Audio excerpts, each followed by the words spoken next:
Apa kabar orang-orang Sabah? Hari ini kita akan membicarakan banyak isu-isu politik dan juga perkara-perkara yang berlaku di Sabah dan di Malaysia pada masa yang ada sekarang.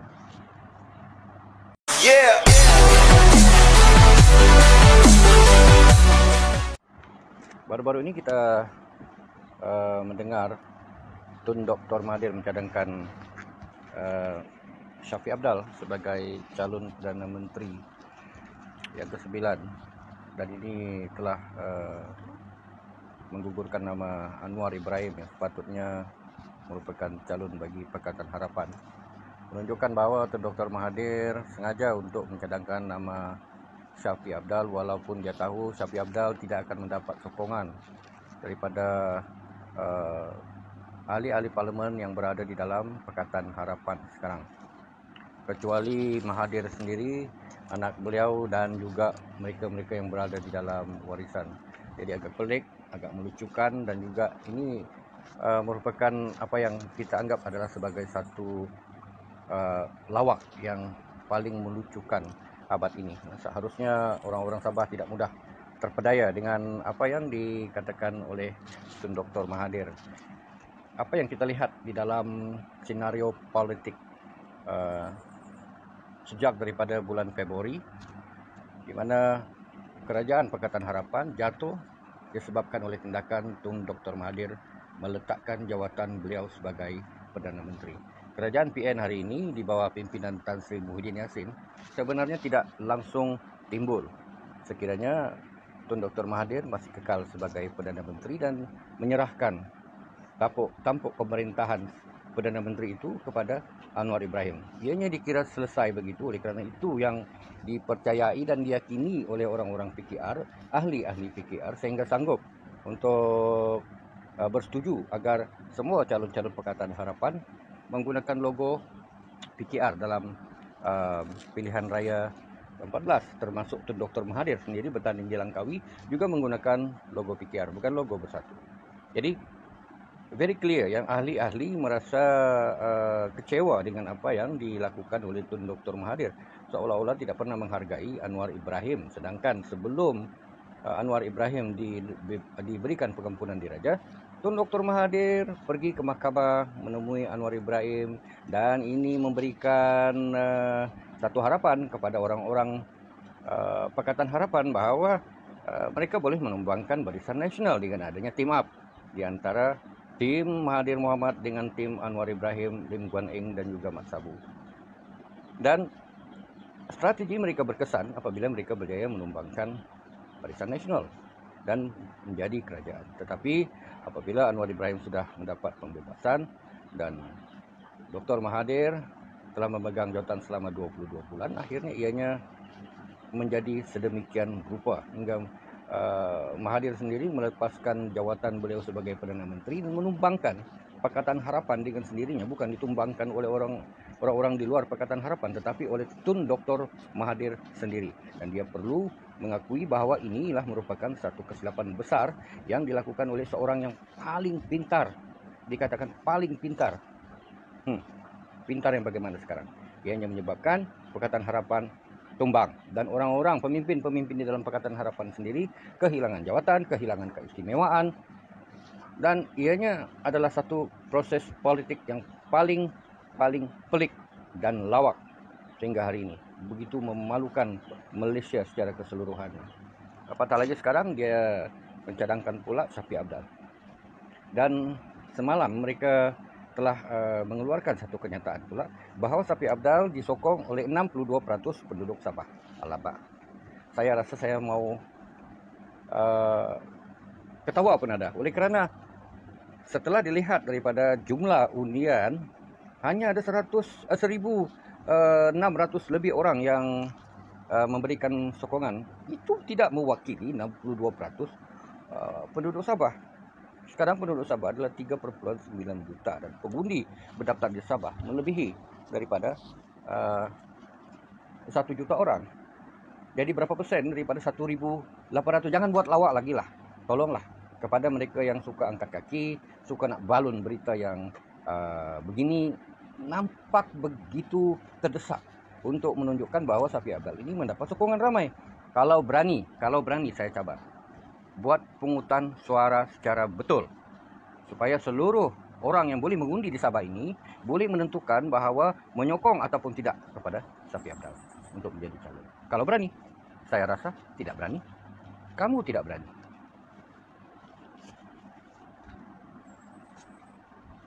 Di ucapan Datuk Sri Najib pada sehari yang lepas ataupun semalam ada mengeluarkan satu kisah berkaitan dengan sebuah syarikat daripada Selangor berpangkalan di Selangor memperolehi projek di Sabah iaitu Impangan Papar. Jadi saya baca keseluruhannya, kemudian kita mendapat WhatsApp yang berbagai-bagai di banyak grup yang turut memaparkan kisah berkaitan dengan projek yang ditandatangani pada 10 hari bulan Oktober 2019 oleh Pengarah Jabatan Air Datuk Amarjit Singh. Ramai yang tidak mengetahui bahawa sebenarnya ada 3 orang penduduk kampung yang memohon kepada mahkamah untuk membuat semakan terhadap surat niat untuk melantik syarikat Wira Syukur Sdn Bhd berpangkalan di Selangor ini untuk memperolehi projek sebanyak 3 bilion ringgit bagi membina dan melaksanakan Impangan Papar yang mendapat bantahan ramai. Tetapi kerajaan warisan nampak gayanya cuba untuk memutar belitkan banyak fakta. Sebelum ini mereka menentang Taid, Junsong menentang Taid, iaitu Tanjung Aru development yang beliau di dalam pilihan raya berapi-rapi menentang idea ini. Tapi bila sudah jadi kerajaan, dilantik sebagai menteri, apa yang dia buat? Dia menyokong pula dan meminta agar Taid itu diteruskan. Ini adalah pemimpin-pemimpin yang talam dua muka, yang suka untuk menipu rakyat. Jadi di dalam alasan-alasan mereka juga, apabila Taid itu dilaksanakan Tanjung Aru, maka memerlukan sumber bekalan air yang banyak. Dan ini merupakan alasan di mana Impangan Papar harus disegerakan. Mana satu yang nak disegerakan ini?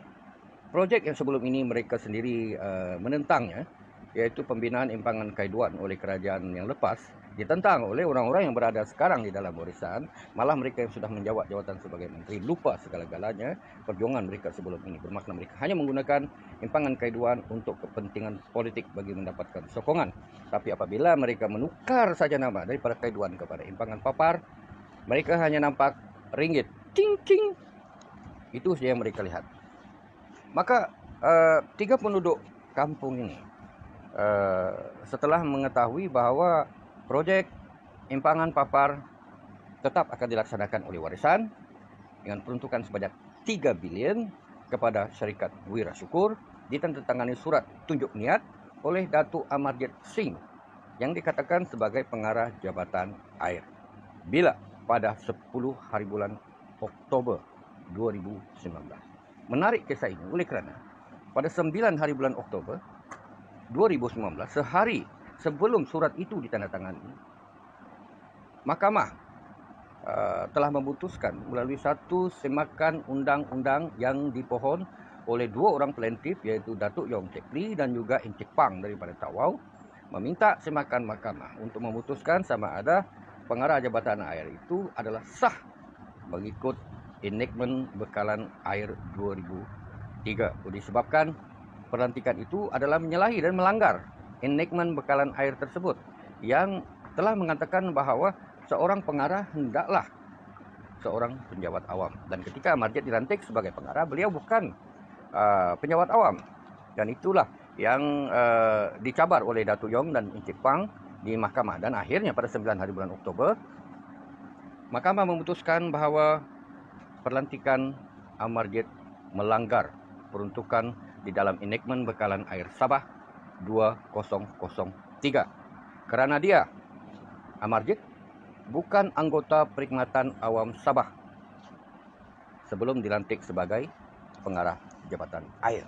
Meskipun apabila keputusan ini telah pun diumumkan oleh mahkamah, ianya adalah satu kes kepentingan awam, Tapi yang rasa pelik dan ganjilnya, pada 10 hari bulan, Amarjid telah menandatangani surat.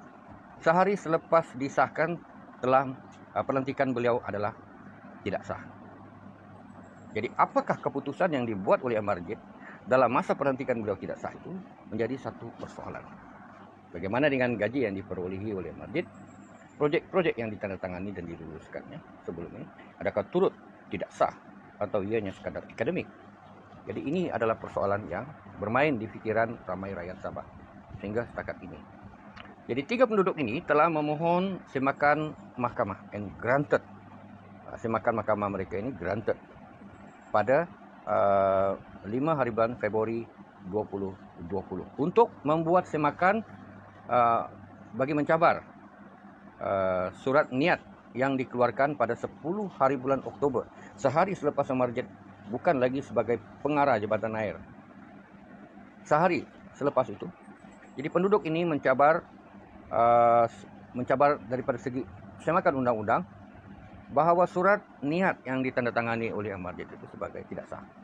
Jadi mereka telah pun memohon kepada mahkamah untuk membuat semakan undang-undang dan mahkamah granted pada 5 hari bulan Februari 2020. Ini ramai orang tidak tahu bahawa 3 orang ini, iaitu Dubius Kawang, Kurumbong Moludi dan juga Mositol Sondingon, penduduk di kampung berdekatan dengan pelaksanaan projek Impangan Papat, telah membuat satu permohonan kepada mahkamah untuk mencabar perlantikan ataupun surat niat yang dikeluarkan dan ditandatangani pada 10 hari bulan Oktober kepada sebuah syarikat berpangkalan di Selangor, yaitu Wira Syukur Sendirian Berhad. Saya tidak ingin mengulas tentang projek-projek Wira Syukur Sendirian Berhad sebelum ini.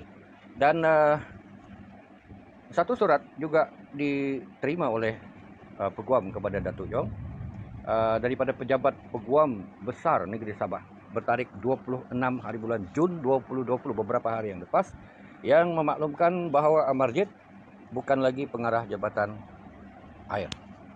Jadi Peguam Besar telah memaklumkan perkara tersebutlah kepada Peguam Datuk Yong, dan satu kenyataan telah dibuat oleh Datuk Yong yang merasa cukup gembira apabila pada akhirnya orang-orang Sabah yang tidak berhenti berjuang untuk satu pengabaian undang-undang yang dilakukan oleh Warisan memperbetulkan keadaan ini, dan orang-orang Sabah patut merasa bangga dan merasa gembira di atas pemakluman yang dikeluarkan oleh pejabat Peguam Besar Negeri Sabah. Saudara-saudara, hari ini banyak projek-projek yang diumumkan oleh kerajaan Warisan. Tetapi apa yang kita lihat adalah Warisan hanyalah layak untuk dipanggil sebagai pemotong riben, oleh kerana tidak ada projek-projek baru yang mereka laksanakan di bawah idea asal kerajaan Warisan. Tidak ada.